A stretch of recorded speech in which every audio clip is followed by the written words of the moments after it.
Et bonsoir tout le monde. Est-ce que vous m'entendez? S'il y en a qui... Ouais, ok, super, nickel. Bon, désolé pour le retard. Alors bonsoir à tous. Ce soir, petit webinaire assez important puisque c'est un sujet qu'on n'a jamais abordé. Et donc je suis content de l'aborder avec vous ce soir parce que c'est un sujet qui est particulièrement important. Le sujet, c'est l'entretien, les entretiens.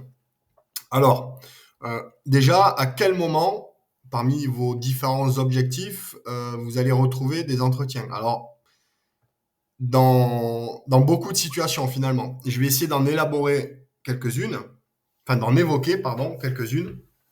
Tout d'abord, sur le cursus de recrutement FS, vous avez, après les tests CSO, déjà pendant les tests CSO, un entretien. Mais le plus important reste l'entretien que vous avez après les tests CSO, l'entretien avec les recruteurs. Alors cet entretien, il est important. Pourquoi? Et souvent pas assez pris au sérieux. Tout simplement parce que vous êtes beaucoup à postuler. Il n'est pas très difficile d'obtenir l'agrément FS au test CSO. Hein, clairement, c'est pas la fin du monde pour aller chercher cet agrément. En revanche, une fois que vous avez cet agrément, vous passez en entretien. Donc, ce qui veut dire que tous ceux qui ont l'agrément, normalement, passent l'entretien. Donc, vous êtes beaucoup. Beaucoup, ça veut dire peut-être plusieurs centaines, je ne sais pas vraiment. Mais ce qui est sûr, c'est qu'à la fin, vous serez que peut-être 50, 60 à passer cette étape.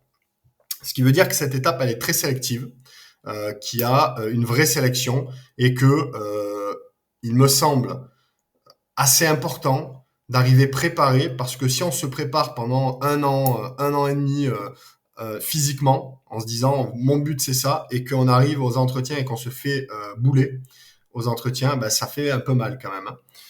Donc l'entretien c'est vraiment quelque chose qui est très important et qu'il faut prendre très au sérieux. L'avantage qu'on a ensemble, en tout cas c'est ce que je remarque depuis que je fais que je fais du mentoring, on va dire, c'est que généralement j'ai un très gros pourcentage de réussite. Alors ça s'explique tout simplement, c'est parce que c'est quelque chose qu'on fait assez sérieusement, la préparation aux entretiens.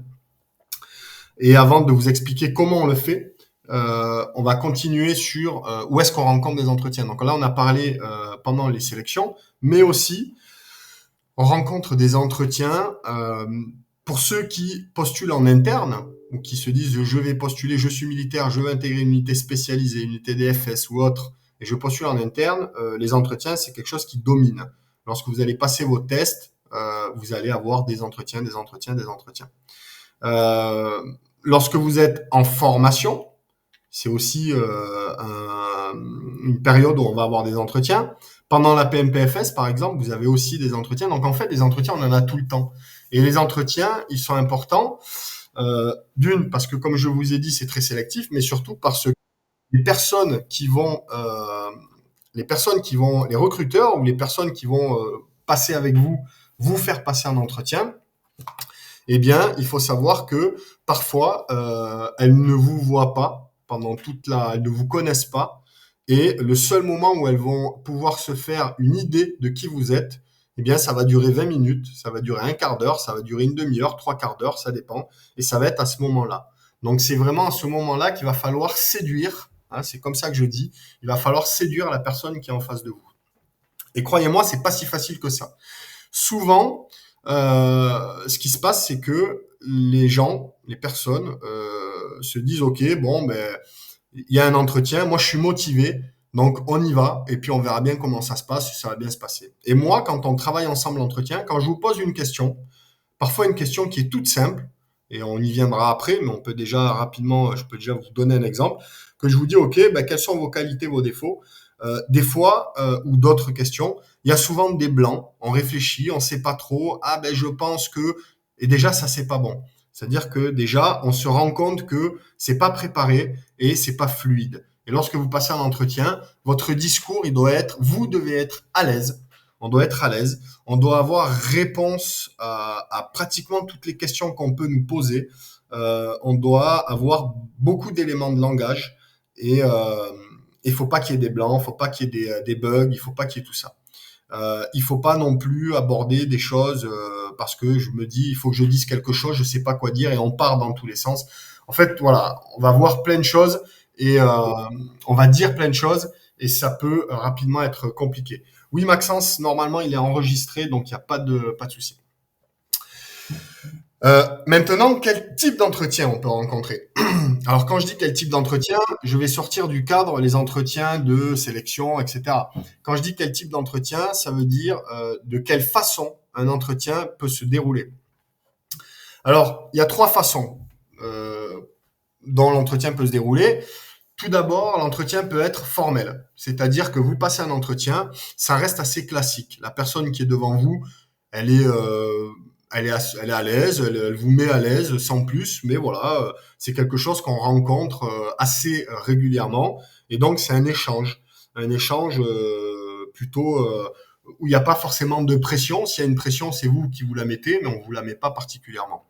Ça, c'est l'entretien formel.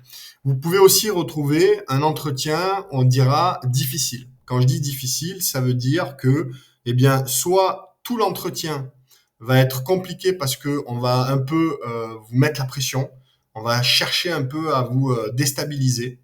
Et ça peut se faire soit d'entrée, vous êtes à peine arrivé dans la pièce que on trouvera quelque. Alors je dis on parce que j'ai fait passer pas mal d'entretiens et je me mets un peu à la place du recruteur parce qu'on trouvera quelque chose à dire d'entrée pour vous déstabiliser tout de suite. Et ça vous déstabilise pendant toute la durée de l'entretien. Ça peut aussi se passer en cours d'entretien, c'est-à-dire que ça se passe plutôt bien. Et d'un coup, sur une réponse ou sur quelque chose, on va vous déstabiliser. Et on va voir si vous gardez vos moyens ou si vous les perdez. Et puis, ça peut se passer aussi sur la fin. Enfin, voilà. Ça peut se passer en fait n'importe quand. Donc ça, ce qu'il faut savoir déjà par rapport à ça, c'est que ça arrive assez régulièrement. Et c'est pas parce qu'un entretien se passe comme ça que il vous faut vous dire que c'est mal barré ou que ça entraîne de mal tourner ou autre. Non, c'est quelque chose qui est parfois volontaire et très souvent d'ailleurs qui est volontaire et qui sert justement à voir un petit peu comment se comporte la personne qu'on a en face de nous et est-ce que c'est quelqu'un qui va garder son sang-froid, va s'énerver. Voilà, on essaye de juger ça. Et c'est pas parce qu'on n'aime pas la personne qui est en face ou autre, pas du tout. C'est jamais ça d'ailleurs. Et donc, ça, c'est particulièrement important. Et ce qui est important, c'est d'en prendre conscience. Avant même de rentrer dans une pièce, vous devez prendre conscience qu'à tout moment, on peut vous mettre la pression, on peut essayer de vous mettre dans l'embarras. À partir du moment où vous le savez, à partir du moment où vous y êtes préparé, eh bien, il n'y a aucune raison que vous perdez vos moyens. Moi, si je rentre dans une pièce et que je sais qu'à tout moment, on va peut-être me mettre la pression, eh bien, il n'y a pas de problème, je le sais. À partir du moment où je le sais, si ça arrive, je garde mon sang-froid. Je sais que c'est pas volontaire, enfin que c'est volontaire et que c'est pas qu'il y a un but derrière tout ça. Et ce qui est, je pense aussi vrai, c'est que bien souvent, moi, ce que j'ai remarqué, c'est que les personnes à qui on met la pression sont parfois les meilleurs profils. Pourquoi? Parce que quelqu'un qui a un très bon profil, et on le voit sur les CV, sur les lettres de motivation, sur les retours qu'il peut y avoir, avant même de voir la personne, on sait que cette personne a un très bon profil. Eh bien, on se dit, on va pas perdre une demi-heure à lui poser des questions bateau. On sait que c'est quelqu'un qui est qualifié, qui a l'air, voilà, qui a un très bon profil. On va, à un moment, quand même, essayer d'aller en savoir un peu plus sur lui, puisque déjà, quelque part, potentiellement, il nous intéresse. Donc là, on va lui mettre la pression parce que on va se permettre d'aller un peu plus loin.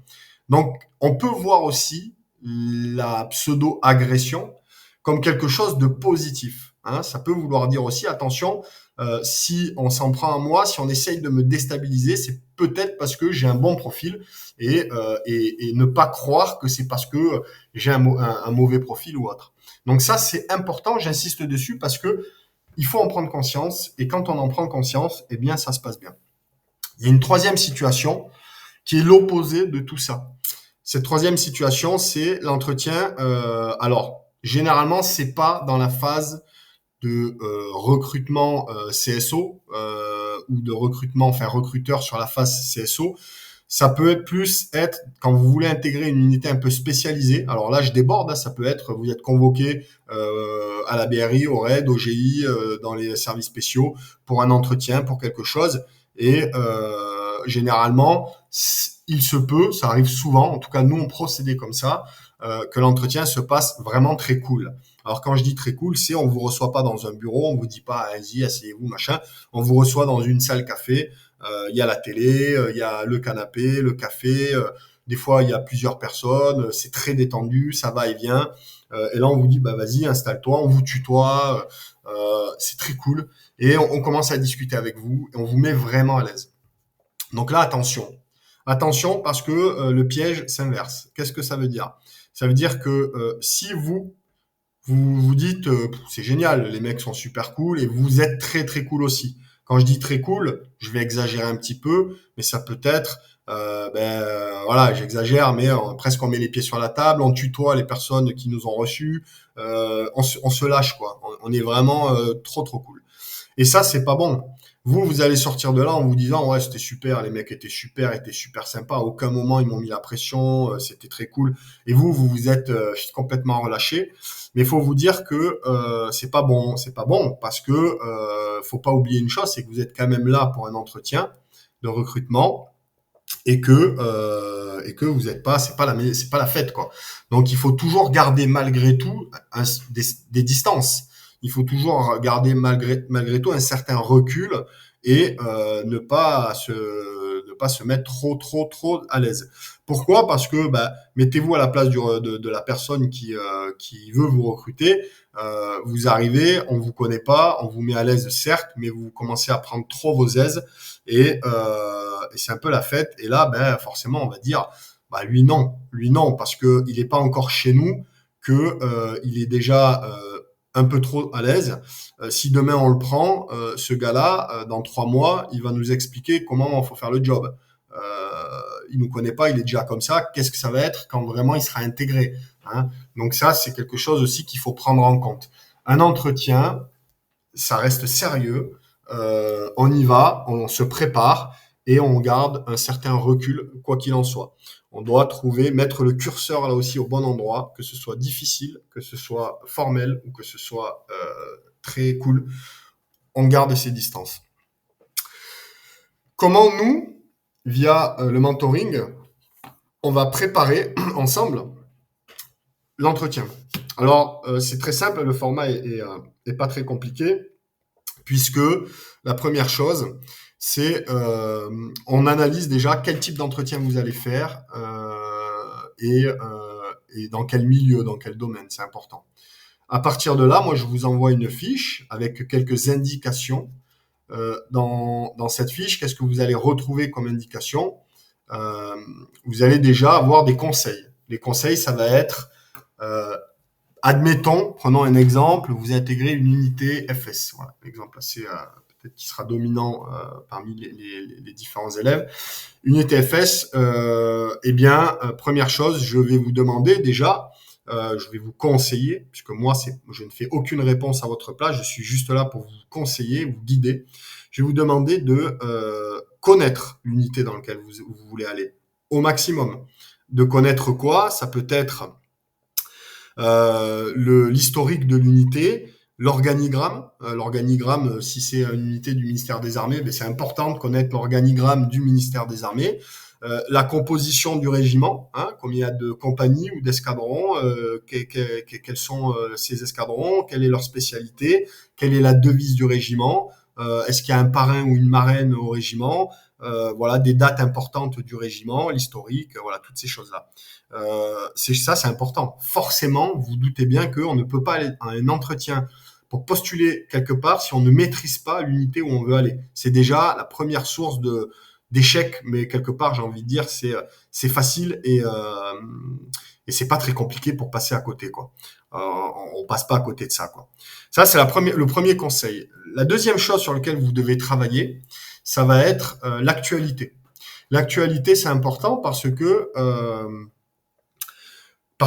bien souvent, on vous pose des questions. Alors nous, on s'attend systématiquement, vous allez vous attendre à avoir des questions euh, sur vous. Mais non, en fait, vous pouvez avoir beaucoup de questions, des fois une ou deux questions sur vous, et on veut juger, et on veut vous juger sur est-ce que vous êtes un peu au courant de ce qui se passe, et on vous pose des questions sur l'actualité. Ces questions sur l'actualité, ça ne veut pas dire que ça va être des questions spécifiques au milieu, à l'armée, d'accord? Ça peut très bien être des questions qui vont être sur des sujets qui n'ont rien à voir avec l'armée. Et je vous donne des exemples. On peut vous demander, actuellement, on parle par exemple je sais pas moi, de la retraite, la réforme des retraites. Eh ben, on va vous demander, voilà, qu'est-ce que vous pensez de la réforme des retraites, etc. C'est un exemple. Mais on peut vous poser des questions qui sortent du contexte, mais qui sont des questions d'actualité. Ça, c'est important.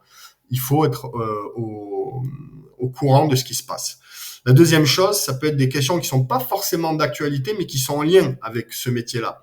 Donc, on peut vous demander, voilà, quelles sont les différentes missions que l'armée française, que les forces spéciales, quel est le nom de ces missions, quelles sont les zones dans lesquelles elle intervient. Voilà, ce sont des questions, pareil, auxquelles qu'il faut maîtriser, qu'il faut connaître. Voilà, il faut s'intéresser à tout ça. Donc ça, c'est le côté un peu actualité. Ça peut être des questions historiques, enfin voilà, pas mal de choses. Donc ça, c'est la connaissance, on va dire, la connaissance géopolitique, la connaissance générale et la connaissance du moment. Ça, c'est un point qu'il faut travailler aussi. C'est un conseil, c'est quelque chose que je vous dis. Voilà, travaillez là-dessus aussi. Et ensuite, on va évoquer quelque chose d'un peu plus spécifique et qui va vous concerner vous directement. Je vais vous donner quelques questions qui potentiellement peuvent tomber lors d'entretiens, mais des questions qui vous concernent directement et sur lesquelles vous allez devoir réfléchir et travailler de votre côté. Ces questions-là, généralement, elles sont en lien avec un thème. C'est-à-dire que c'est pas une question qui attend une réponse fermée, une réponse bien précise. C'est une question auquel vous allez pouvoir aller chercher, auquel il va enfin, autour de cette question, il va y avoir énormément d'éléments de langage, des éléments de langage. Alors, ça va être déjà, bon, la première, là, il n'y en a pas vraiment d'éléments de langage, c'est la présentation. Ça, c'est important. Savoir se présenter. On y viendra un petit peu, j'en parlerai un petit peu de ces différentes questions, de comment on peut les aborder. Mais il y a la présentation qui est importante. Ensuite, il va y avoir des questions comme pourquoi l'unité pour lequel vous postulez, pourquoi cette unité et pas une autre. On peut vous donner un tas d'exemples. Ça peut être pourquoi telle unité et pas telle unité, pourquoi les forces spéciales et pas la conventionnelle, pourquoi le 13e RDP et pas le 1er PIMA, pourquoi le 13e RDP ou pourquoi le 1er PIMA. Bref, il peut y avoir un tas de questions, mais on vous demande pourquoi cette unité-là. On peut vous demander aussi pourquoi vous et pas quelqu'un d'autre, et pas un autre. Pourquoi on vous prendrait vous et pas un autre? Ça, c'est une question qui est importante et qui n'est pas facile, qui vous pose souvent problème. On peut vous demander, on vous demande souvent, quelles sont vos qualités et vos défauts. Donc là, pareil, on en parlera un petit peu.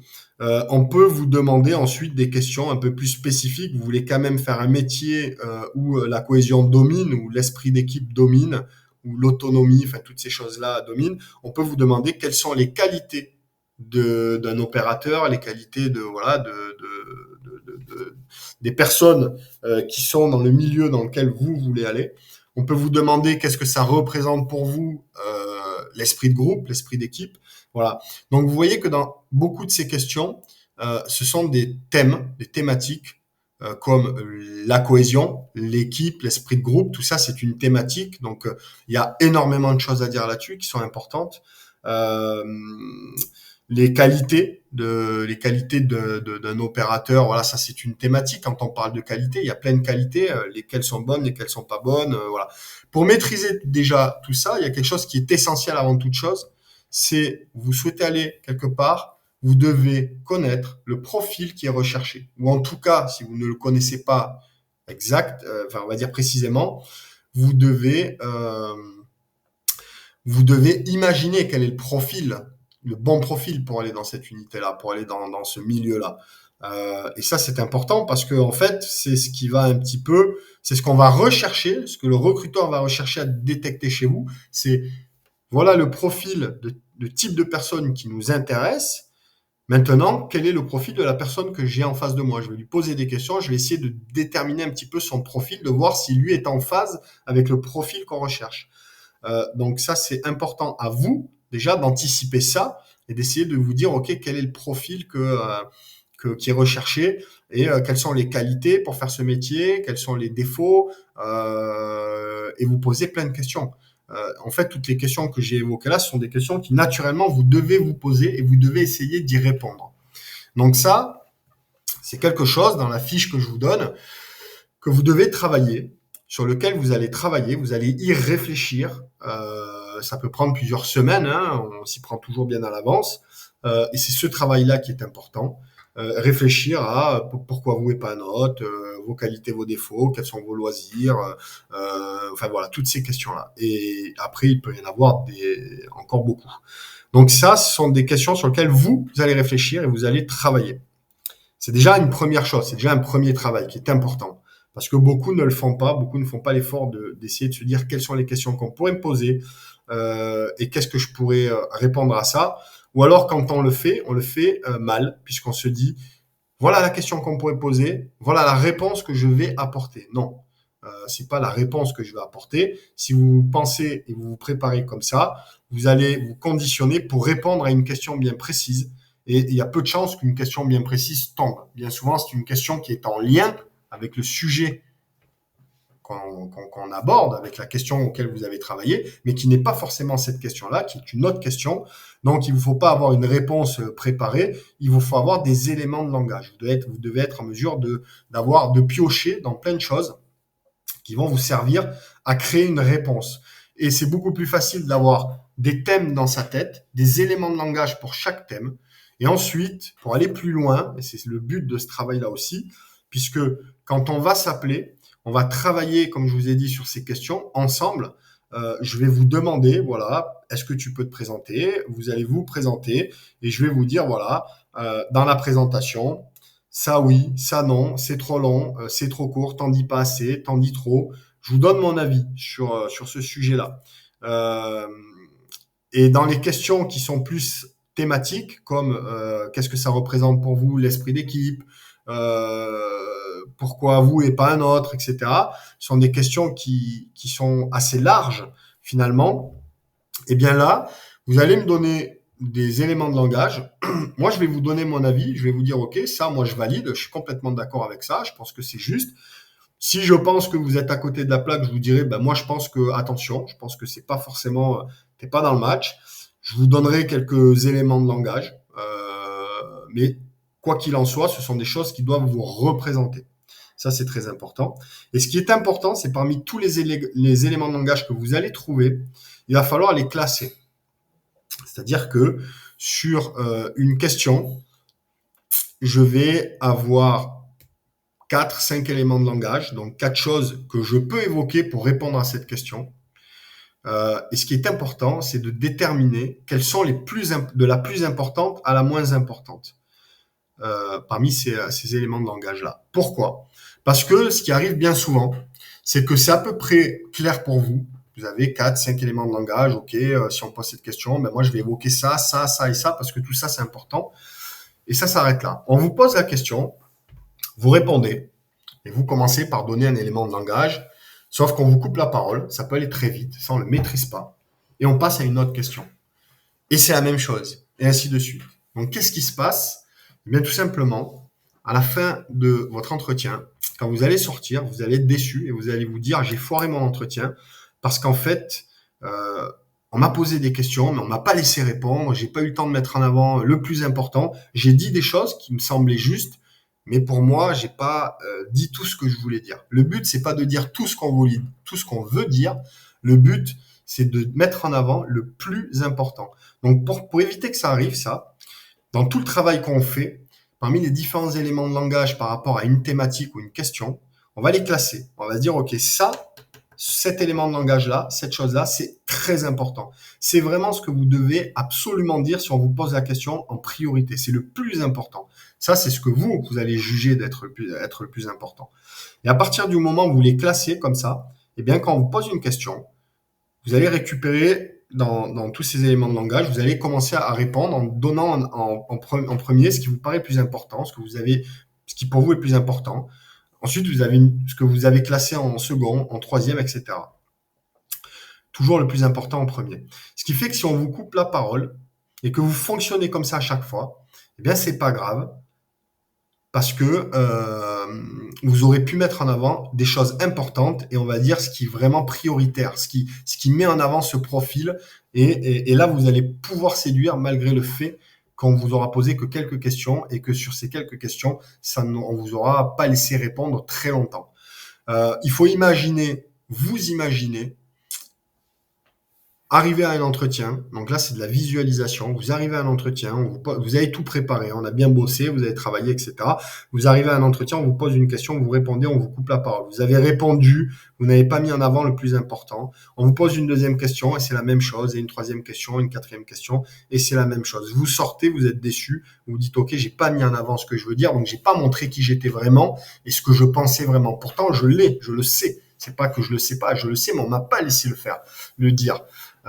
Maintenant, vous vous imaginez, vous, toujours la même personne, mais toujours pareil, on vous pose des questions, mais cette fois-ci, vous répondez avec de vrais éléments de langage, des éléments de langage qui vous sont importants, on vous coupe la parole et c'est pas grave.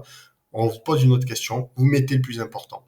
Là, vous sortez de l'entretien, vous serez un peu déçu parce que on vous aura pas laissé vous exprimer comme vous avez voulu vous exprimer, vous auriez voulu vous exprimer. Cependant, vous avez mis en avant à chaque fois le plus important. Donc vous vous dites, ok, moi j'ai mis en avant ce qui était important. Après, c'est vrai qu'il y a des choses que j'aurais aimé dire, mais j'ai pas pu faire, mais c'est pas grave.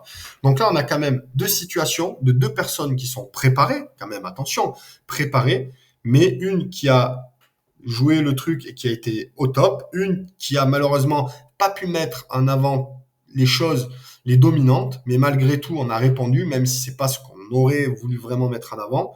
Mais on est quand même sur quelqu'un de préparé. Donc, vous voyez que même quand on s'y prépare, si on saute certaines étapes, d'où tout le travail qu'on fait ensemble, on peut régresser un petit peu sur cette échelle de ceux qui sont très très bons lors d'un entretien et ceux qui sont un peu moins bons.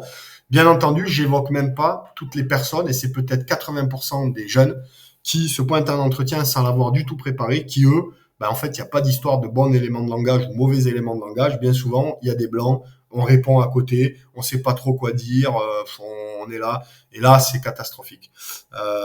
Même si parfois ces jeunes se disent, ah, ben ça s'est bien passé, je trouve, ils étaient sympas. En fait, voilà, ça s'est bien passé, mais garçon, vous êtes 50 à passer dans la journée, il y aura peut-être que 10 personnes qui sont sélectionnées parmi les 50. Donc autant te dire que c'est mal barré. Mais quelque part, chacun est responsable et quand on prépare quelque chose, c'est comme quand on prépare un oral. Alors, étrangement, quand vous passez un concours, vous avez l'écrit, vous êtes pris à l'écrit, vous avez l'oral. Étrangement, l'oral, ça se prépare. Les gens le préparent un peu plus sérieusement. Alors, est-ce qu'ils le préparent bien? Chacun a sa façon de faire, mais en tout cas, les gens le préparent. Bizarrement, quand c'est un entretien, bah c'est pas trop préparé. Ou alors on va dire tiens, on va dire à un collègue ou à sa copine, tiens, est-ce que tu peux me faire une simulation d'entretien? Et on fait une simulation d'entretien. Et puis on débriefe un petit peu. Ouais, ben tu aurais dû dire ça, ça c'est pas mal, là je sais pas trop. Mais ça suffit pas. Ça suffit pas parce que c'est mieux que rien, mais ça ne suffit pas. Donc c'est pas pour rien qu'on passe 1 heure et demie souvent au téléphone pour travailler là-dessus. Et je rentrerai pas ici et maintenant dans le détail, mais en tout cas voilà un petit peu l'axe de travail, les choses qu'on va aborder.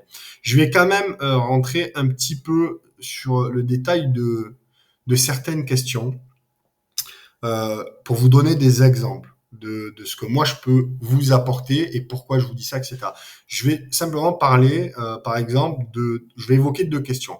Je vais parler des qualités et des défauts et je vais parler de pourquoi vous et pas un autre. Ce sont deux questions qui sont souvent, quel que soit le milieu, l'entretien, c'est une question qu'on entend souvent et je vais vous donner mon avis à moi. Parce que pour moi, c'est des questions qui ont aussi un peu un lien psy et je vous expliquerai pourquoi. Déjà, les qualités et les défauts. Alors souvent, Il y a ceux qui bug un petit peu, qui savent pas trop. Il y a ceux qui vont donner 5 qualités et puis 2 défauts. J'exagère un peu, mais il y a ceux qui vont donner 2 qualités et 5, oui, 2 qualités et 5 défauts. Donc un peu l'opposé enfin, de ce que évoqué juste avant. Et puis il y a ceux qui vont donner des qualités et des défauts, mais qui sont finalement un peu hors contexte, parce qu'il faut pas oublier une chose, c'est que c'est vos qualités qu'on vous demande et c'est vos défauts déjà. Donc il faut pas commencer à aller sur Internet et se dire ok les qualités qui passent bien c'est ça, les défauts c'est ça. Si ça vous représente pas, euh, l'entretien c'est quand même quelque chose qui doit vous représenter. C'est vous qui vous vendez. Cependant, il y a quand même un juste milieu. Hein, parfois, vous avez des défauts. On en a plusieurs. On va pas tout dire. On va pas dire si j'estime que j'ai trois, quatre défauts. Je vais pas dire mes quatre défauts. Surtout s'il y a un défaut qui potentiellement j'estime que ce défaut, il est borderline avec le profil recherché. Je vais peut-être pas mettre en avant ce défaut-là, je vais pas le dire, voilà, et je vais rester sur des défauts qui me représentent, mais qui potentiellement ne sont pas rédhibitoires. Ça, c'est quand même une question qu'il faut se poser. Hein, voilà, il faut quand même trouver ce juste milieu. Et pour les qualités, eh bien les qualités, on met en avant les qualités qui sont le plus en lien avec le profil recherché. Donc là, j'ai évoqué plusieurs situations. Maintenant, je vais vous dire moi ce que je préconise, c'est de donner deux qualités et deux défauts. Alors, pourquoi deux qualités, deux défauts? Déjà, dans un premier temps, pour avoir quelque chose qui est à l'équilibre. Si vous donnez trop de qualités, plus de qualités que de défauts, on peut se dire, d'un œil un peu psy, comme je vous disais tout à l'heure, lui, il se donne plein de qualités et peu de défauts. C'est peut-être quelqu'un qui manque d'humilité. Si on se donne peu de qualités, beaucoup de défauts, on va se dire le contraire. On va se dire, lui, il se donne pas trop de qualités, mais par contre, il se donne plein de défauts. Potentiellement, c'est quelqu'un qui a un manque de confiance en soi. Donc tout ça, pour l'instant, c'est pas bon. Hein. Trop manque d'humilité, manque de confiance en soi, c'est pas terrible. Si c'est quelqu'un qui se donne 5 qualités, 5 défauts, bon, là on est un peu sur les deux, quoi. Hein. Le mec, il est ni humble, ni il manque pas de confiance en lui, ou alors il est trop humble et il manque complètement de confiance en lui. On sait plus trop sur quel pied danser. Et de plus, on tend le bâton pour se faire battre, puisque ben voilà, j'ai donné 5 qualités, j'ai donné 5 défauts.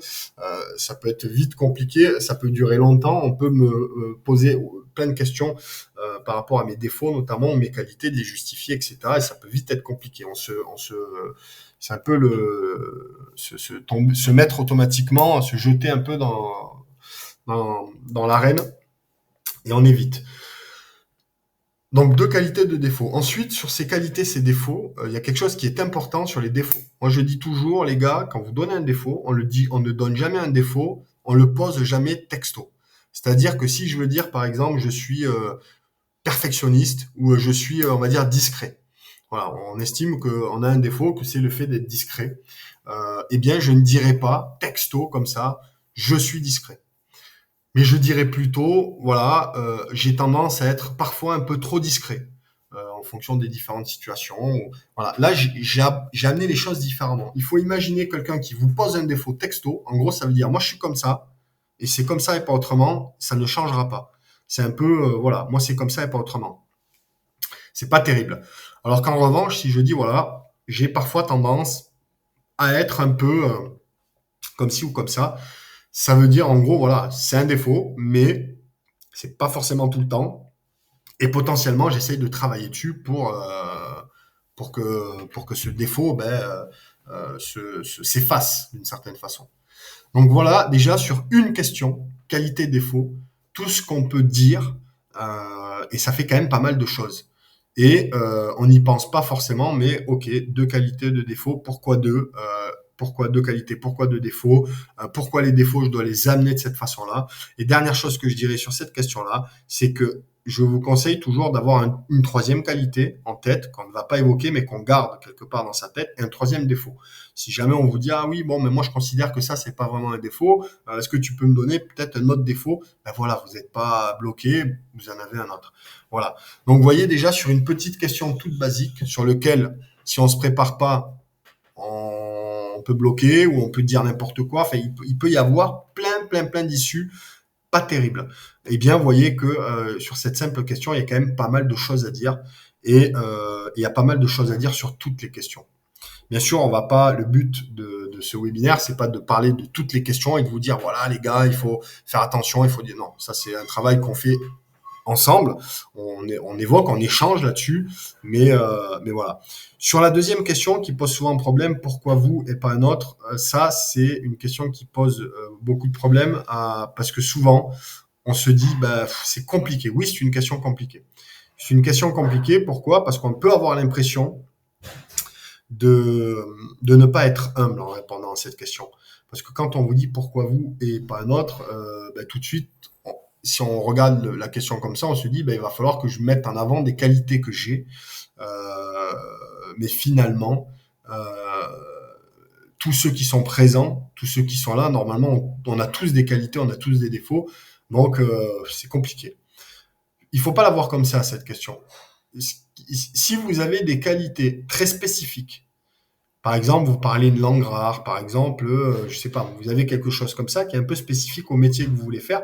Bien sûr qu'il faut le mettre en avant. Il faut dire voilà, moi, je pense que vous mettez en avant cette qualité-là, que ça peut être utile dans ce métier, ça peut être un plus, mais surtout, ce qui est important, ça va être en fait de mettre en avant vos motivations. Et quand on met en avant ces motivations, en fait, sur cette question-là, si moi, par exemple, on me demande pourquoi moi et pas un autre, si j'ai pas vraiment de qualité qui me permettent de sortir du lot, je vais tout simplement dire que, eh bien voilà, moi, ça fait des mois, voire des années que j'ambitionne d'intégrer cette unité. Je me suis renseigné pendant longtemps. J'ai regardé des reportages, je me suis renseigné en source ouverte sur Internet, j'ai essayé d'avoir des contacts j'ai lu des livres. Enfin voilà, c'est un métier que j'ambitionne particulièrement. Je m'y prépare sérieusement. Je prends conscience que ça va être difficile, mais je me donne les moyens et c'est très important pour moi parce que, enfin voilà.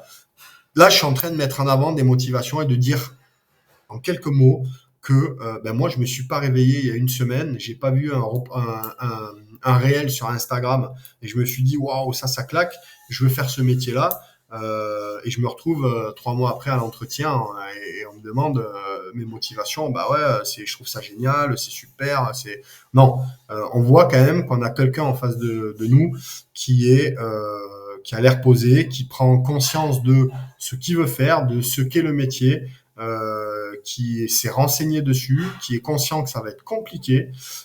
Compliqué généralement, c'est bien de l'évoquer sur tous les plans, de mettre en avant. Je suis conscient que ça va être difficile physiquement, que ça va être difficile mentalement, qu'il va falloir faire face à la rusticité, qu'il va falloir travailler sur le plan théorique et qu'il n'y a pas que le physique. J'en suis conscient, mais voilà.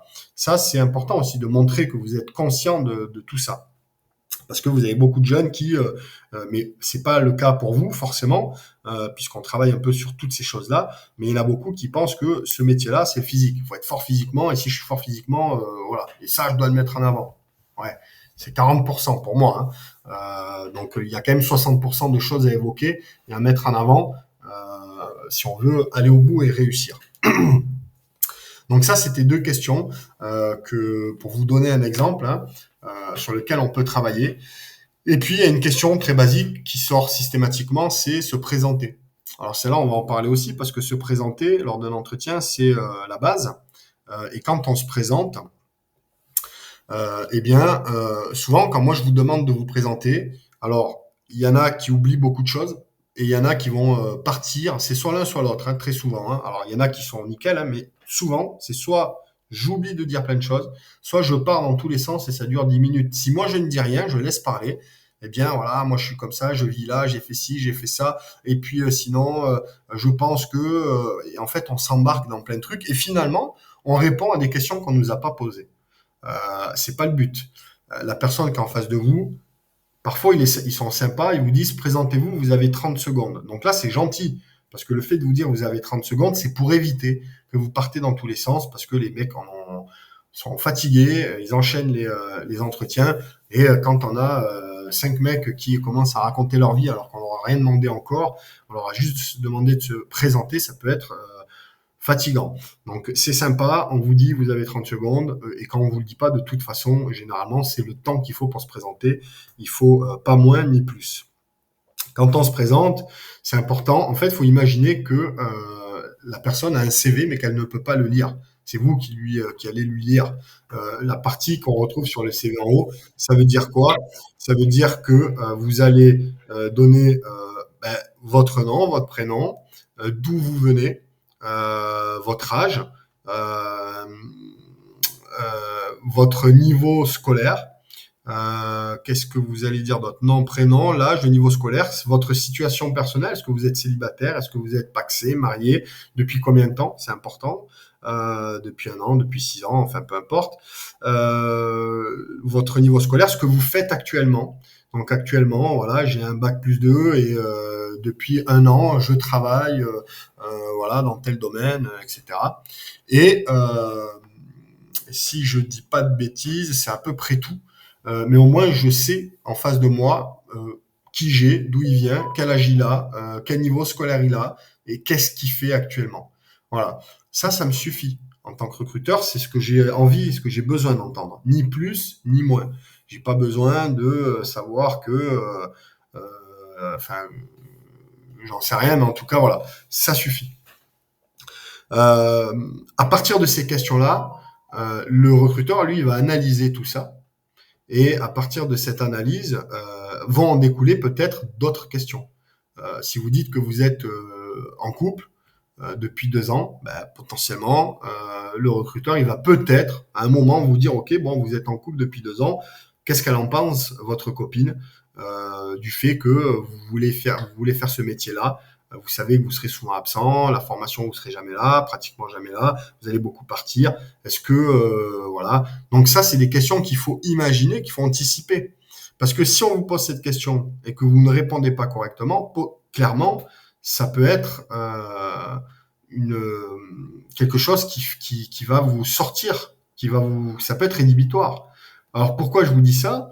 Tout simplement parce qu'il faut savoir qu'il y a beaucoup d'abandon, ça vous le savez. Et souvent, quand on abandonne, pour beaucoup de jeunes, le jeune, il va pas dire ah, j'abandonne parce que c'est trop dur. Par contre, il va dire ouais, je veux quitter parce que voilà, c'est compliqué avec ma copine, etc., etc. Donc, si vous voulez, quand on est recruteur, quand on est à l'encadrement et qu'on a des gens qui arrivent à l'appel, qui abandonnent et qui sortent toujours la même chose, ça peut forcer la réflexion et on peut se dire, aller voir la cellule de recrutement et se dire, bon, là, il va falloir un petit peu voir avec les jeunes, sonder un petit peu ceux qui sont en couple, voir un petit peu si c'est quelque chose qu'ils ont pris au sérieux, est-ce qu'ils ont échangé avec leur compagne, est-ce qu'ils ont quelque chose à dire par rapport à ça, c'est important. Donc déjà, moi, je vous invite, quand vous faites ce métier-là, tout d'abord, vous voulez faire ce métier-là, si vous êtes en couple, déjà à avoir une réflexion par rapport à ça, mais ça, naturellement, normalement, vous l'avez. De toute façon, c'est des choses qu'on évoque ensemble. Et puis, si c'est le cas, et si vous avez une réflexion avec votre compagne et que vous en avez parlé et que tout le monde est au courant de comment ça va se passer, accepte la situation pour l'un et pour l'autre, eh bien, c'est des choses qu'il va falloir mettre en avant, ça. Il va falloir le dire. Oui, écoutez, voilà, j'en ai beaucoup parlé avec ma compagne. Avant même, elle savait que c'était mon objectif, que c'était une priorité pour moi. Elle l'a accepté. Elle m'encourage dans mes démarches. Elle m'accompagne dans toutes ces démarches. On en est conscient. Et puis voilà, par exemple. Et ça, vous le dites parce que c'est vrai, parce que c'est quelque chose que vous avez fait. Vous dites pas ça parce qu'il faut faire plaisir si c'est pas le cas, puisque de toute façon, c'est vous qui serez pénalisé. C'est vous qui sonnerez la cloche parce que finalement, c'est trop dur et j'avais pas pris en compte et ma copine et machin et voilà. Donc, voilà. Ça, c'est une situation. Et là, vous voyez, je suis parti de la présentation de en couple ou célibataire, en couple. Euh, voilà, ok, il est en couple. Je rebondis, moi, recruteur, je pose cette question-là et je vous ai fait tout un speech autour de cette question parce que c'est important. Et si vous vous dites à ce moment-là, maintenant, peut-être que je vais pas évoquer, je vais pas le dire que je suis en couple ou célibataire, comme ça on ne posera pas cette question et je vais pas potentiellement me retrouver dans l'embarras. Détrompez-vous, à un moment ou un autre, on va vous la poser cette question. Il y a de grandes chances qu'on vous dise, voilà, votre situation personnelle aujourd'hui c'est quoi? Alors d'une, ça veut dire, si on vous la pose, que vous avez peut-être un loupé, votre présentation, vous ne l'avez pas fait, alors que normalement on le fait. Donc déjà, je me dis, mince, j'ai oublié d'en parler. Donc on me reprend, on me demande. Et de deux, j'y échappe pas. Hein. On me pose la question, mais j'y réponds. Donc voilà, des questions, il y en a d'autres. On va pas toutes les faire, mais il y en a d'autres. Ce qui est important, en fonction de votre profil. On a tous un profil différent les uns des autres. On a tous on est tous dans une situation parfois un peu compliquée. Quand je dis compliqué, je vous donne un exemple. Ça peut être, j'ai été 1 an dans l'armée de l'air et j'ai quitté l'armée de l'air pour aller dans l'armée de terre parce que j'ai intégré les forces spéciales dans l'armée de terre. Je passe en entretien. Ben, mon profil, c'est ça. Déjà, quand on en parle, il y a quelque chose qui me saute aux yeux. Il y a quelque chose qui doit vous sauter aux yeux. C'est vous dire, OK, il y a déjà un truc sur lequel tu es sûr que tu vas être cuisiné. C'est, tu as été dans l'armée de l'air et aujourd'hui, tu veux venir dans l'armée de terre. Tu as arrêté pour venir dans l'armée de terre. On va forcément vous cuisiner là-dessus, c'est évident. Donc, vous devez vous y préparer à ça. Hein, s'il y a une chose sur laquelle on doit se préparer, c'est ça.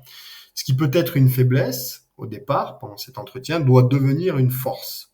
C'est-à-dire qu'au lieu, le recruteur, en fait, lui, il peut se dire, OK, bah lui, c'est une girouette. Il sait pas ce qu'il veut. Il a été là, il a arrêté, il va venir chez nous, puis dans 6 mois, il va partir, il va dire, je vais aller dans la marine. Lui, naturellement, il peut penser ça. Donc, à vous de lui montrer que c'est pas le cas, qu'il y a une raison, et à vous de savoir l'expliquer et à mettre tous les arguments. Et on va transformer, on va en parler ça ensemble, et on va transformer cette chose qui pourrait être une faiblesse en argument de force, quelque chose où on va se dire ok, ben lui c'est intéressant parce que oui il a passé 1 an dans tel milieu, maintenant les raisons qui font qu'il est parti, elles sont complètement cohérentes et ça se justifie très clairement. De plus, c'est quelqu'un qui du coup a de l'expérience. Voilà, c'est ça que le recruteur doit se dire. C'est comme ça qu'il doit penser. Et pour qu'il pense ça, ben, c'est à vous de savoir vous vendre et de savoir justifier. Bien entendu, si c'est justifiable. Hein, si clairement vous arrêtez et que vous savez pas trop, bon, là ça va être compliqué. Encore une fois, c'est vous, c'est votre personnalité, c'est votre profil, c'est vos ambitions, donc c'est à vous de faire le taf. Mais le fait de vous dire de faire ce taf-là, ça c'est mon rôle à moi. Il peut y avoir d'autres situations comme ça qui font que voilà, je suis militaire, je postule en interne pour aller dans une unité spécialisée. Par contre, eh bien, j'ai été sanctionné récemment dans mon unité. J'ai un bulletin de punition. Donc, je sais que je dois savoir, encore une fois, hein, vous allez à un entretien, préparez-vous à ce qu'on vous cuisine là-dessus, puisque eux reçoivent, ils doivent avoir les bulletins de tout ce qui est récompense et punition. Donc, ils savent que vous avez été sanctionné, que vous avez pris des jours d'arrêt ou autre. Ils savent pourquoi. Donc, attendez-vous à ce qu'on vous cuisine là-dessus. N'y allez pas en disant peut-être qu'ils savent pas et puis à aucun moment vous vous êtes projeté dessus, vous avez travaillé dessus. Vous arrivez, vous devez avoir des arguments pour justifier. Soyez honnête, dites voilà, ben oui en effet il s'est passé ça, je le regrette. Voilà, ça se travaille, on en discute, ça se travaille. Il faut trouver les bons arguments et c'est important. Donc voilà pour la question du profil. Ça, c'était particulièrement important. Différents profils et vous devez connaître votre profil, vous devez anticiper et savoir sur quoi on peut vous attaquer, façon de parler. Ça, c'est important. Ce qui est important aussi, c'est que une fois que je maîtrise tout ça, tout ce qu'on a évoqué là, ok, tout ça c'est clair, j'ai bien travaillé dessus. Nous, on s'appelle, on en parle pendant 1 heure, on discute, on échange. On va sur des éléments de langage, tout est clair pour vous, vous avez priorisé les éléments de langage par rapport à différents thèmes. On a ciblé ensemble quels étaient vos points faibles, les points sur lesquels on peut vous attaquer.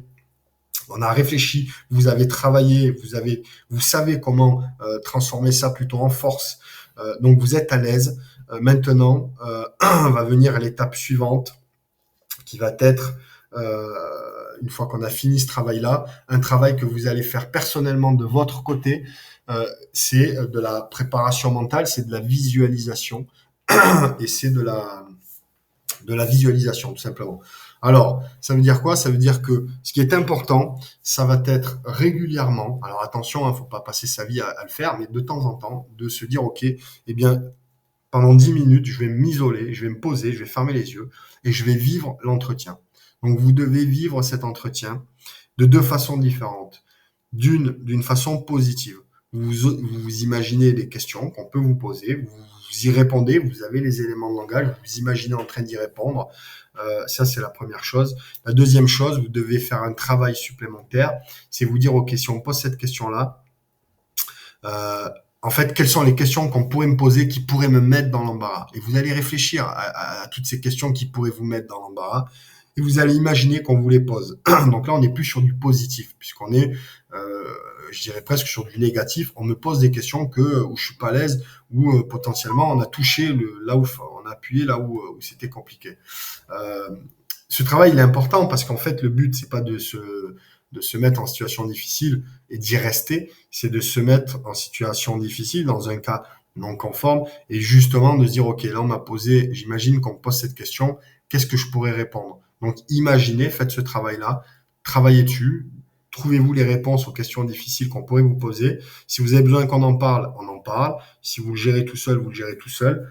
Répondez-y et à chaque fois qu'on vous pose une question, dites-vous aussi que si vous allez répondre quelque chose, imaginez-vous toujours, par rapport à ce que j'ai répondu, est-ce qu'on peut me poser une question encore par-dessus? Ça, c'est un peu le jeu du je te pose une question, tu me donnes une réponse. Ok, la réponse que tu m'as donnée, je vais te poser une question par rapport à ta réponse, et ainsi de suite. Ça, c'est un vrai travail de politicien où les mecs, en fait, ils posent une question, ils savent déjà ce qu'on va leur dire, et eux, ils ont déjà anticipé, ils savent déjà ce qu'ils vont répondre, et ainsi de suite. Alors, c'est beaucoup de travail, mais parfois, ça vaut le coup d'essayer de se prendre au jeu parce que ben, ça vous permet de vous sortir de situations parfois difficiles. Donc ça, c'est un travail, la visualisation, l'imaginer, tout ça, qui est important, qui va vous permettre de driller mentalement. Et clairement, ben, forcément, on en a déjà parlé, hein, notamment sur le dernier webinaire, où je parlais beaucoup un petit peu de visualisation et de drill mental. Il y a des études hein, qui sont prouvées, qui sont faites pour des sportifs de haut niveau, par exemple, je l'avais dit, où vous avez un groupe de sportifs de haut niveau qui va vivre une situation réelle, un autre groupe qui va ne rien faire du tout, et un groupe qui va vivre cette situation, mais pas en réel, uniquement en visualisation. Et quand on fait le point sur tout ça, on se rend compte que ceux qui ont fait de la visualisation très souvent et ceux qui l'ont fait en réel une ou deux fois, finalement, ceux qui s'en sortent le mieux, c'est ceux qui ont fait uniquement de la visualisation.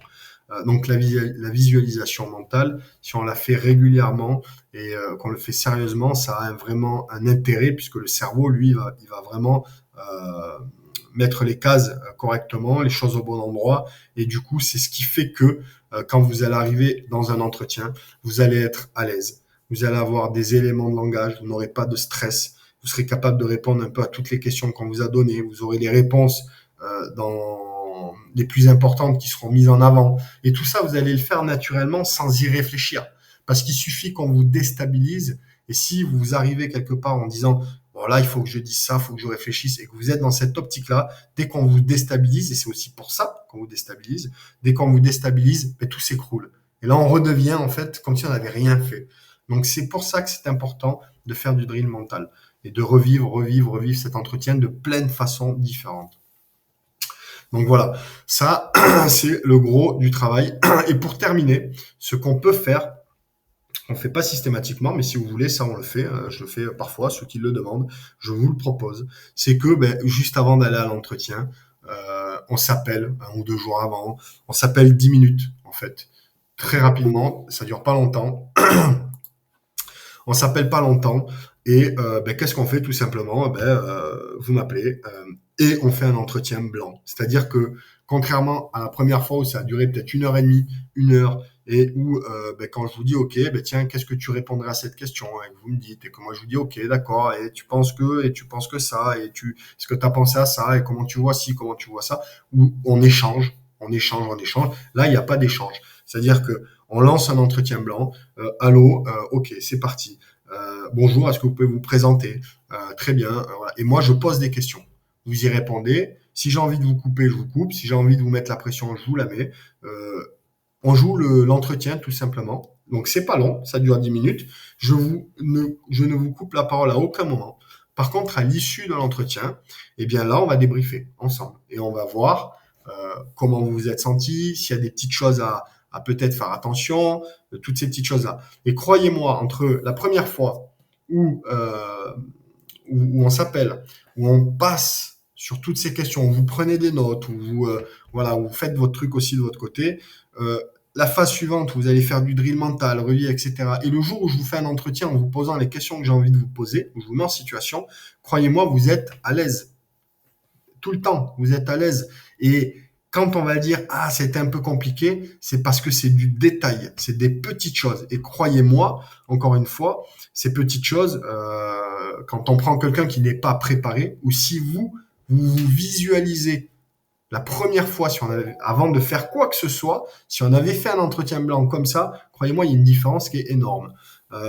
Et c'est ce qui montre en fait quelqu'un qui est préparé et quelqu'un qui n'est pas préparé. Et c'est ce qui fait la différence entre ceux qui vont réussir et ceux qui vont échouer, tout simplement. Donc là, on a parlé un petit peu de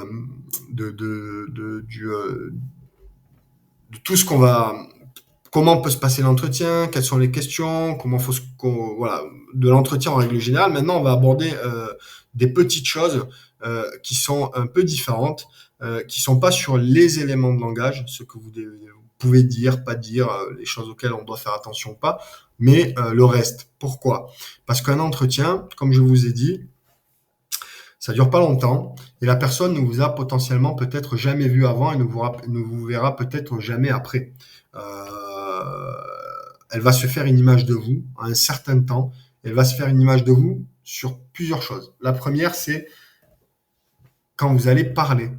Vous allez parler, vous exprimer. Donc, est-ce que les éléments de langage que vous dites sont cohérents avec le profil recherché?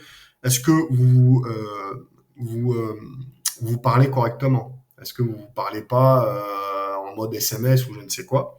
Donc déjà, c'est une impression, c'est important. Est-ce que vous êtes à l'aise quand vous parlez? Est-ce que vous avez une voix, vous parlez, vous êtes hyper stressé ou voilà, comment vous parlez? Donc déjà, ne serait-ce que votre langage, votre parole, ce que vous allez dire, c'est un premier impact. Le deuxième impact, c'est votre physique. Quand je dis votre physique, c'est vous. C'est est-ce que je suis rasé? Est-ce que j'ai une barbe de 6 jours, de 3 jours? Est-ce que j'arrive la tête avec les cheveux en pétard, les cheveux longs? Est-ce que je suis en survêtement? Ça, c'est le physique, c'est vous. Alors ça, vous imaginez bien que quand on va à un entretien, eh bien, on y va dans une tenue correcte, hein, casual chic. Donc, ben voilà, après, ça dépend de l'entretien où vous allez, mais pour quelque chose de classique, eh bien voilà, on est en jean, un jean d'une couleur unie, alors pas blanc bien entendu, hein, mais peut-être voilà bleu, noir, je sais pas, couleur unie, des chaussures de ville, une chemise, une veste casual ou une veste de costume. On est présentable. On n'est pas forcément en costard cravate quand c'est un entretien pour des recrutements pour l'armée, parce qu'il faut trouver aussi ce juste milieu. En revanche, on n'y va pas en basket et en t-shirt. Donc ça, c'est la deuxième chose. La troisième chose, ça va être votre posture. Votre posture, c'est vous êtes en face, on est face à face, on va vous demander de vous asseoir, etc. Eh bien, il y a celui qui se tient bien, mais qui est relativement décontracté. Il y a celui qui à moitié avachi sur la table, parce que bah, il est comme ça. Et il y a celui qui est droit comme un piquet, les mains sur les jambes, qui bouge pas, qui fixe le mur, voilà, qui montre en fait un état de stress. Donc là, c'est pareil. Il faut trouver ce juste milieu. Il faut pas être stressé, il faut pas être non plus complètement affalé, détendu. Il faut être correct. Voilà. C'est à vous d'en juger, mais c'est important. Il faut prendre en compte parce que ces trois choses sont des éléments qui vont laisser clairement le souvenir de votre passage, qui va être généralement très court, mais à quoi ressemblait la personne, comment elle parlait, comment elle s'exprimait, comment elle se tenait. Tout ça déjà, moi, si je vois 20 personnes et je n'ai aucun nom, aucun prénom, et qu'on me dit, OK, est-ce qu'il y en a un qui t'a marqué en positif et un qui t'a marqué en négatif? Ben, je saurais dire, oui, il y avait le mec, je crois que c'était celui qui était habillé comme ça, lui m'a marqué en positif. Il était bien, il parlait bien, il se tenait bien, voilà. Et par contre, le type qui arrivait comme ça, lui, il m'a marqué en négatif. C'était lui, voilà. Donc déjà, ça, c'est hyper important. Donc, avant même de travailler, c'est bien beau de travailler sur tout ça, les éléments de langage, etc., sur son entretien. Si on arrive et qu'on n'est pas dans le match de ce côté-là, on part avec des points de vie en moins, quoi, hein, façon de parler. Donc ça, c'est important. Donc quand on met tout ça, quand on fait tout ça sérieusement et qu'on prend tout ça avec beaucoup de sérieux, voilà, la tenue, la façon de s'exprimer, les éléments de langage, la politesse aussi, c'est quelque chose qu'on n'a pas évoqué, mais la politesse c'est important. C'est toujours bien de, quand vous quittez, de dire par exemple, sans faire non plus voilà, vous avez compris, de dire, voilà, je vous remercie du temps que vous m'avez accordé. Voilà, c'est petit truc, mais c'est mieux que au revoir. Voilà. Ce sont des formules de politesse qui sont un peu différentes, mais qui sortent peut-être un peu du classique, mais qui permettent de se dire, en tant que recruteur, on se dit, tiens, il est bien ce jeune. Parce qu'encore une fois, vous devez séduire. Moi, je suis recruteur, je vois 10 personnes, je sais le profil que j'ai envie de recruter. Le profil que je veux recruter, c'est, je dois me dire, OK, lui, oui, je le veux dans mon équipe, oui, je pourrais travailler avec lui. Oui, j'ai envie de lui donner les clés pour faire ce travail-là. C'est ça que je veux. Donc, je dois être séduit. Le gars qui va, ou la fille hein, que je vais avoir en face, eh bien, je dois me dire, OK, sympa, parle bien, un bon profil, se tient bien, est hyper motivé. Tout ce que la personne me dit, c'est complètement cohérent, c'est en lien avec le job. Et puis, en plus, sympa. Voilà, il y a quelque chose, c'est cool. J'ai été séduit. Et c'est ça qui est important. Et c'est ça que vous devez retenir. Donc ça fait beaucoup de choses malgré tout. Hein, vous voyez qu'il y a quand même pas mal de choses. Et ça se fait pas comme ça. Donc il y a une différence avec là, ça fait quand même plus d'une heure que je parle. Et je parle que sur des conseils sur comment préparer, comment faire face, comment se rendre à un entretien, un oral ou autre. C'est beaucoup de choses. Et vous voyez, comprenez que il y a du travail. Il y a du travail sur la préparation, sur les éléments de langage, sur la visualisation, le drill mental, sur l'entretien qu'on va faire derrière, qui est un entretien blanc. Et croyez-moi, encore une fois, voilà, le travail paye. Ça, vous le savez. C'est la même chose quand on se prépare physiquement. C'est la même chose quand on fait le programme sortir de sa zone de confort, qu'on fait des sacrifices. Tout ce que vous faites, ça doit payer et il faut que ça paye. Vous ne ferez jamais quelque chose qui n'aura aucune, vous n'en tirez aucun bénéfice. C'est pas le but déjà. Et même si vous échouez, dites-vous toujours que ce que vous avez fait, c'est quelque chose qui vous aura apporté pour autre chose. Donc c'est toujours de la plus-value, c'est toujours du bénéfice. Et ça vous rendra toujours meilleur et toujours plus fort. Donc voilà. Je regarde juste si j'avais oublié quelque chose ou pas, parce que je pense que j'ai fait quand même le tour. Tac, tac, tac. Je pense qu'on est pas mal. Je pense qu'on est pas mal. Je vais vous laisser, si vous le souhaitez, poser certaines questions, premièrement, et je vais quand même répondre à une question d'un de vos camarade qui n'est pas là ce soir, mais qui m'a fait part d'une question et qui m'a demandé si je pouvais y répondre. J'ai dit que j'y répondrais pendant le webinaire. Et donc sa question, en fait, elle était assez intéressante hein, et assez difficile à répondre en même temps, puisqu'il me demandait, il me disait, voilà, est-ce que pendant un entretien, alors je la dis pas dans le détail, hein, mais en gros, c'était, et excuse-moi quand tu écouteras ce webinaire si j'ai mal si j'ai mal annoncé la question que tu m'as posée et j'y répondrai spécifiquement quand tu me la reposeras. Mais sa question, c'était est-ce qu'on peut mentir dans un entretien en fait? Est-ce qu'à un moment, on peut être dans une situation où on ment dans un entretien? Alors, comme ça, on pourrait dire, ben non, on ment jamais dans un entretien, bien évidemment. Mais sauf que, en toute honnêteté, on va pas se mentir à soi-même déjà. On a tous passé des entretiens. En tout cas, vous peut-être pas, pour certains si vous êtes un peu jeune, mais dans un entretien, je pense que il peut arriver des fois. Alors il y a mentir et mentir, bien évidemment. Attention, ça c'est quelque chose dont il faut bien prendre conscience. Maintenant, je crois que parfois on ment un petit peu naturellement, sans même s'en rendre compte ou volontairement. Mais faut pas être non plus idiot. Et prenons l'exemple des qualités, des défauts. Voilà, j'ai un défaut peut-être. Je sais que c'est un défaut qui clairement peut poser problème dans ce job-là. Ben oui, je vais mentir, je vais pas le dire ce défaut. Forcément, je vais pas le dire parce que je veux pas me mettre volontairement dans la gueule du loup, me jeter dans la gueule du loup. Donc j'ai menti. Il y a des fois, on peut mentir sur des choses comme ça. En revanche, ça c'est un conseil. En fonction de ce que vous faites et où vous voulez aller, le but c'est pas de mentir, de cacher sa vraie personnalité, parce que de toute façon ça vous rattrapera. Et dans certains postes, pour certains domaines et dans certains milieux, dans les milieux dans lesquels j'étais, c'est clairement rédhibitoire. C'est-à-dire que j'étais recruteur, enfin je faisais passer des entretiens, et croyez-moi, quand quelqu'un, nous on savait ce que les personnes faisaient de bien, de pas bien, enfin ce qu'ils avaient fait. Donc on savait, la personne, on attendait de savoir si la personne allait en parler ou pas.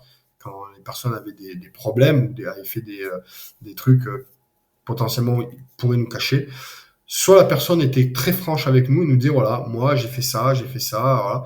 Ben, très bien, la personne est franche et ça c'est très important. Et c'est pas forcément problématique. Par contre, quelqu'un qui nous la faisait à l'envers et qui disait ouais bon, non. Quand on est au courant, clairement, ça peut pas marcher. Hein. Donc mentir oui et non, ça dépend pourquoi.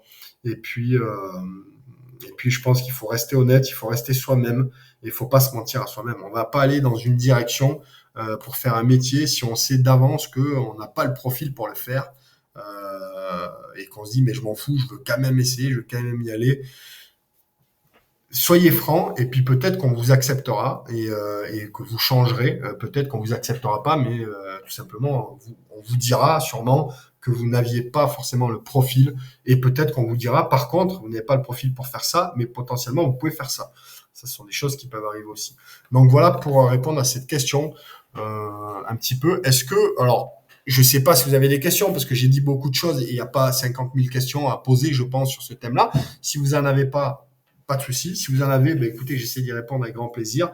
Et si vous avez envie de prendre la parole euh, pour juste parler, il n'y a pas de problème.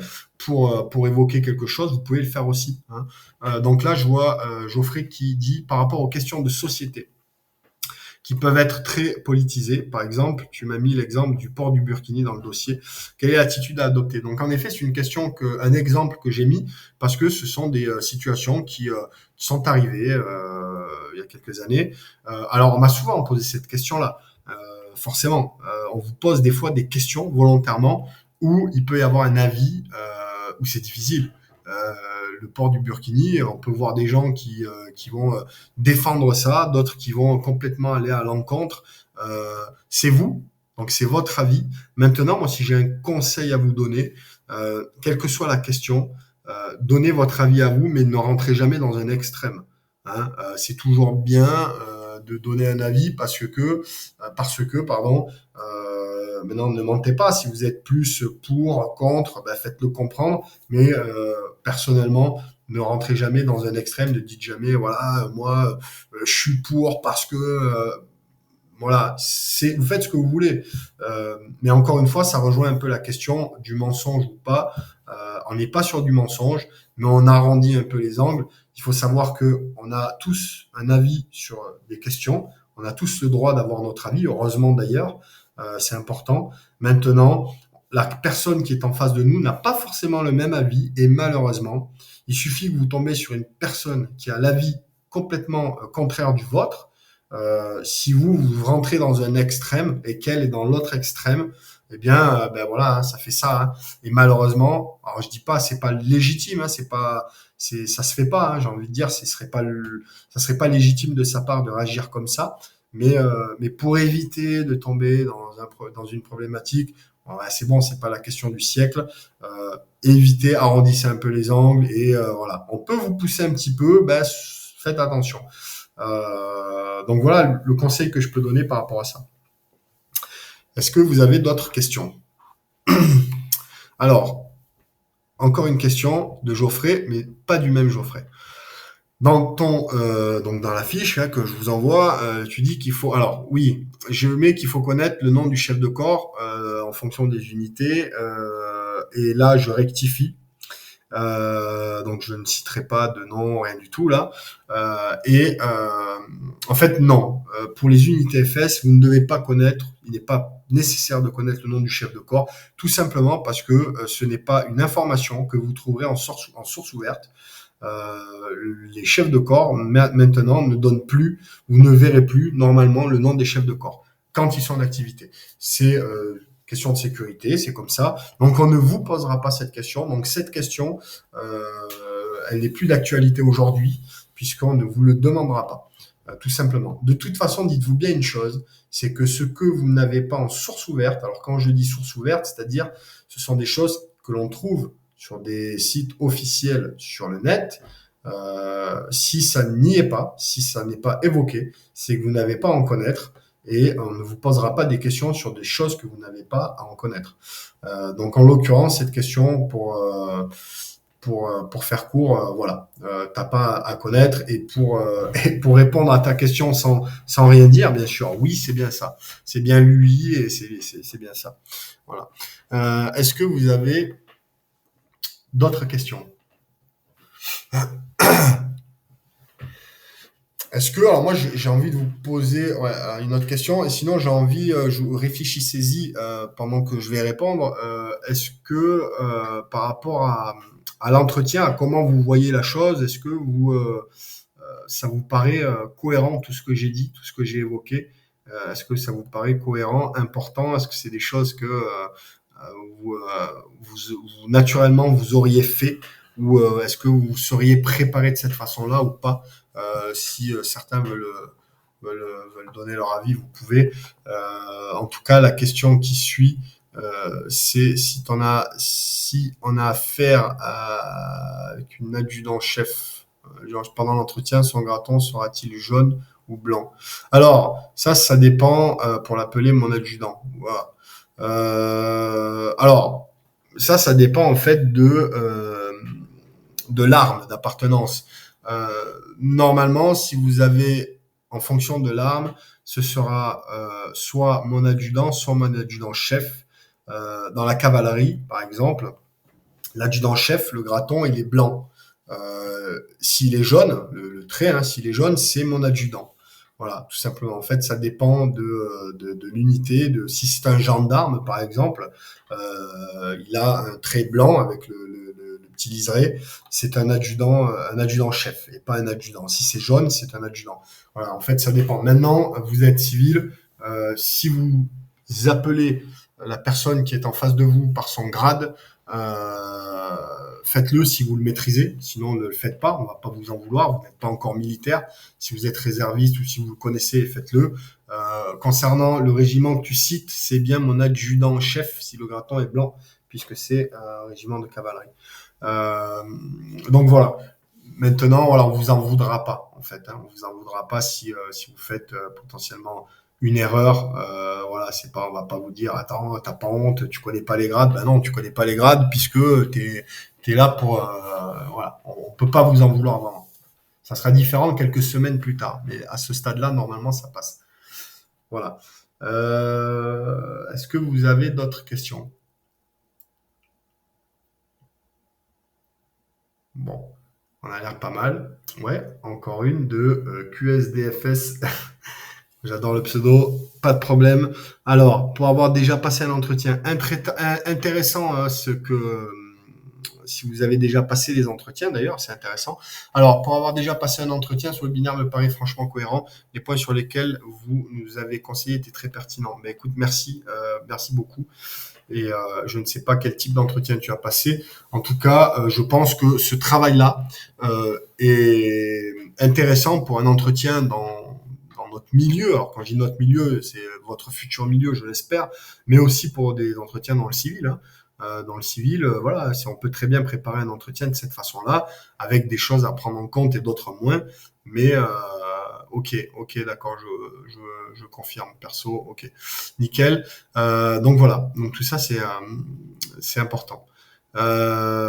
Combien de personnes passent l'entretien environ? Alors je ne pourrais pas te répondre, j'ai pas cette information précisément, mais je pense que de toute façon, en gros, je pense que c'est quasiment tous ceux qui ont l'agrément et en fonction des unités, ça fait beaucoup de monde sur toute la France. Ça fait quand même beaucoup de monde puisque les entretiens, alors en fonction, bien sûr, là je parle de la partie FS, mais ça peut très bien être quand on voit des oraux, quand on voit, enfin voilà, il y a tout type d'entretien. Généralement, il y a beaucoup de monde et c'est souvent des passages ou des phases de sur le comment dire sur le parcours où il y a beaucoup de gens qui échouent. Hein.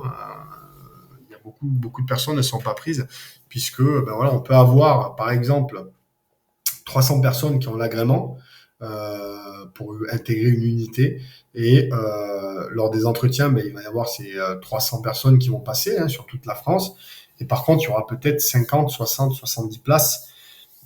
Alors quand je dis 70 places, c'est 70 personnes 70 personnes qui vont passer l'étape d'après, voire moins. Donc ouais, généralement, je pense, moi, personnellement, je pense qu'il y a plus de la moitié des candidats qui sont pas pris, hein, bien plus de la moitié. Hein. Je pense que sur 10 candidats, il y a peut-être un ou deux qui seront pris sur les 10. D'où l'importance de travailler l'entretien, qui pour moi est pas travaillé assez sérieusement, et c'est ce qui fait déjà la première grosse différence dans les cursus. Euh, Peut-on en plus de te demander à une personne tiers, dans mon cas, une commande ou un commandant, je pense, ou plutôt un capitaine, de nous faire passer une sorte d'entretien, bien sûr. Alors, bien sûr, tout est possible. Hein. Moi, je vous apporte ce que je peux vous apporter. J'ai eu le cas plusieurs fois avec des élèves un élève qui connaissait un général que je connais aussi très bien, un général qui a été un de mes chefs de corps, voilà, qui a été même, je crois, GECOS, qui connaissait ce général et qui, de part de famille, et en fait, le général lui avait dit, ben, écoute, si tu veux, on fait un entretien, tout ça, puis il avait passé un entretien avec lui pour s'entraîner. Donc oui, oui, c'est toujours très utile. Moi, je vous apporte des choses. Maintenant, si vous pouvez faire un entretien avec 5 personnes différentes, un entretien blanc, etc., ben, n'hésitez pas. Ça ne sera que formateur, de toute façon. Donc